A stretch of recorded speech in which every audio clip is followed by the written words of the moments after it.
ya ketika Jepang sudah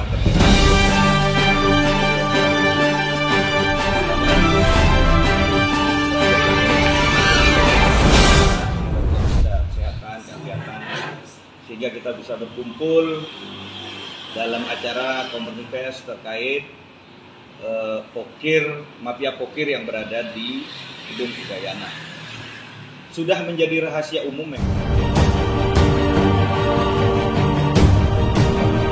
memang ketika setiap kali pembahasan DPR itu antara eksekutif dan legislatif itu selalu saling sandra.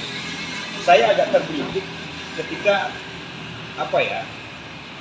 dalam 2-3 hari terakhir ini muncul statement yang mulai dari 2 minggu yang lalu muncul statement terkait pemerintah Pemprov DPR itu prihatin, maka disarankan untuk menjual aset untuk menutupi hutang. Sementara sebenarnya isu itu bersumber dari Udayana sendiri. Kenapa? Karena ada hampir sekitar 400 miliar yang kebanyakan pokir itu belum terbayarkan sampai saat sekarang ini. Yang dari 400 miliar itu dari APBD tahun 2021. Sehingga legislatif mewacanakan Pemprov untuk menjual aset yang dimiliki yang tidak terbengkalai, itu alasannya. Padahal setahu saya eksekutif sampai detik ini tidak pernah ada wacana untuk melakukan penjualan aset untuk menutup hutang. Satu. Beberapa hari kemudian muncul kritik terhadap pengadaan mobil dinas Randis sekitar 16 miliaran yang muncul pada DIPA 2022. Nah, Randis itu untuk siapa? Kan yang dia kritisi kan eksekutif doang. Ingat loh, di DIPA itu juga ada pengadaan Randis untuk ketua dan wakil ketua.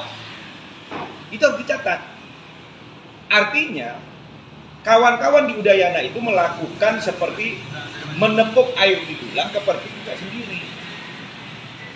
Nah, yang ketiga adalah muncul statement bahwa Pemprov punya utang sekian, hampir 1,5 triliun kata Haji Mahali Fikri. Sementara utang itu muncul akibat anggota DPR itu tidak mau direfocusing di masing-masing pokirnya itu. Catat ya, 2021 itu anggota DPR di Udayana itu tidak mau kena refocusing. Jadi berapa pokirnya itu sudah. Nah, terus itu yang mengakibatkan terjadinya akumulasi hutang di anggaran pemerintah Provinsi NTB. Yang ingin saya kritisi adalah satu, ada PP-nya. Permendagri nomor 86 tahun 2017 itu sudah jelas diatur terkait masalah pokir. Jadi pokir itu adalah ketika anggota legislatif itu turun ke basisnya, di situ ada usulan pembangunan jalan, jembatan, pondok pesantren butuh ruang kelas, bansos segala macam. It's okay. Permendagri itu tujuannya mengatur itu. Dewan itu berhak mengajukan usulan terkait dengan pengusulan anggaran di tahun berikutnya untuk memenuhi aspirasi-aspirasi yang muncul di bawah. Yes. Tetapi yang perlu dicatat adalah hari ini dan bukan menjadi rahasia umum, sudah bertahun-tahun sejak munculnya pokir itu, legislatif membuat diri mereka seperti mereka itu adalah makelar proyek. Dan saya minta pihak APH, baik kejaksaan, kepolisian, turun mengecek berapa persen sudah jadi rahasia umum. Ketika Anda minta ini proyek di Udayana, maka Anda harus bayar kalau jauh hari sebelum pembahasan 10%. Begitu mendekati pembahasan, naik lagi ke angka 12,5 sampai 15. Setelah pembahasan, mau pengerjaan, bisa muncul di angka 17,5 sampai 20%. Apakah itu tujuan utama Permendagri yang saya sebutkan? Sementara legislatif itu hanya punya hak budgeting, eksekutor itu ada di eksekutif. Seharusnya mereka mengusulkan, ketika ini sudah diusulkan dan sudah ditetapkan, sudah disahkan, legislatif sebenarnya harus menunggu di kantor, mengawasi proyek pembangunan tersebut. Apa jadinya sebagai rekanan, misalnya dia beli 20%, bagaimana terkait kualitas dari proyek tersebut. Dan ingat, banyak copet-copetan di bansos juga. Banyak, ada yang Bentar dulu. Jadi harapan saya, kawan-kawan, di Udayana itu sudah menggurita. Bahkan ada oknum pimpinan DPR yang membuat dirinya sebagai bandar pokir. Ketika pembahasan dia punya modal beberapa orang di Udayana itu, dia bayar ke anggota yang tidak punya uang, yang butuh duit cepat. Kenapa praktek-praktek selalu terjadi? Bayangkan kalau satu anggota DPR ada mendapat 3,7.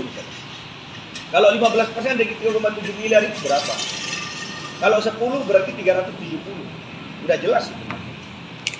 Nah, kemudian di Udayana ini terjadi kericuhan juga. Ada yang statement Banggar bermain, ada statement Banggar tidak pernah bermain. Ada permainan antara eksekutif dengan legislatif. Artinya apa? Pembagian kue tidak jelas. Si A dapat, pimpinan dapat di atas 10 sampai 15 miliar sampai 20. Ketua komisi dapat 10 misalnya. Pimpinan-pimpinan di bawah. Yang vokal dapat 7. Yang kira-kira menggelitik di OPD dapat 6,5. Anggota yang lain yang kayak berhala yang tidak bisa apa-apa hanya dapat 3,7 sampai 4 miliar. Inilah yang harus kita cegah bersama. Saya sangat prihatin terkait kondisi hari ini yang terjadi di Udayana. Ini adalah kamuflase. Kami dari Lokis akan melaporkan oknum-oknum yang kami duga, catat ya, melaporkan oknum-oknum yang kami duga bermain ke BK dan tembusannya langsung ke Kejaksaan, APH, aparat penegak hukum. Supaya praktek itu tidak terjadi lagi. Supaya pokir itu dikelola oleh eksekutif, bukan dikelola oleh legislatif. Saya contohnya jadi anggota DPR, dapat pokir sekian, saya cari Dika selaku rekanan, Dika kamu mau berapa?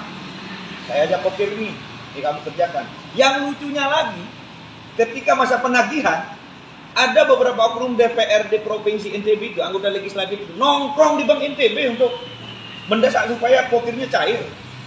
Artinya apa? Kan mereka menjadi eksekutor langsung. Jadi mungkin itu saja. Harapan saya, tulis sekeras-kerasnya, saya nggak peduli. Karena ini adalah borok yang harus dibuka. Dan kita harus cari tahu obatnya seperti apa. Bersama, tugas kita bersama. Tugas saya sebagai pemerhati, tugas kawan-kawan sebagai kawan-kawan pers. Saya berharap kita fair, kita terbuka. Kita perang lawan orang-orang di Udayana itu. Siap.